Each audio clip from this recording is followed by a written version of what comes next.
유엔 안보리가 대북 제재 결의 23975를 채택한 지 3년이 됐습니다.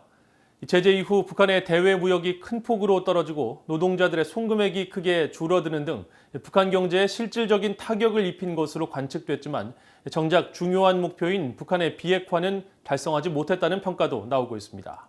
함지하 기자가 취재했습니다. 2017년 12월 22일 당시 유엔 안보리 의장국이던 일본의 배쇼 고로 대사는 북한에 대한 대북 결의 23975가 만장일치로 채택됐다고 발표했습니다. The result of the voting is as follows. The draft resolution received 15 votes in favor. The draft resolution has been adopted unanimously as Resolution 2397 of 2017.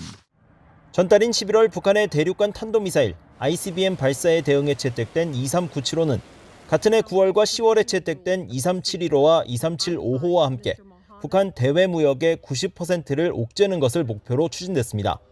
실제로 3년 전 채택된 이들 3개 결의로 인해 북한은 최대 수출품이던 석탄 등 광물을 비롯해 섬유 제품과 해산물 등을 다른 나라에 팔 수 없게 됐고 유류 수입량에는 상한선이 그어졌습니다. 이후 공식 통계에서 확인된 북한 경제는 실질적인 타격을 입은 것으로 나타났습니다. 최대 무역국인 중국으로의 수출액은 2013년 사상 최대인 29억 달러를 기록하고 제재의 여파가 시작되기 이전인 2016년까지만 해도 수출액이 26억 달러를 상회했지만 2018년과 2019년엔 10분의 1에도 못 미치는 2억 달러 수준으로 떨어졌습니다.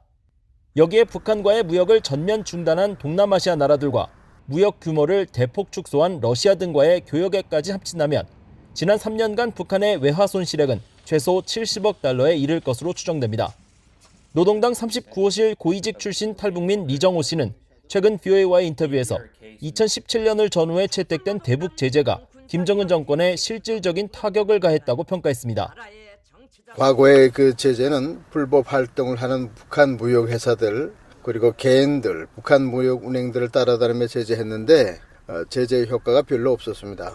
그러나 트럼프 행정부 이후 제재는 북한 무역 회사들과 함께 중국에 있는 북한의 수출 시장을 전면적으로 차단시켜 돈줄을 막아버리고 러시아와 중국에서 수입하는 원유 수입 시장을 막아버림으로써 과거에 비해 수십 배 엄청난 제재 효과를 발휘했습니다.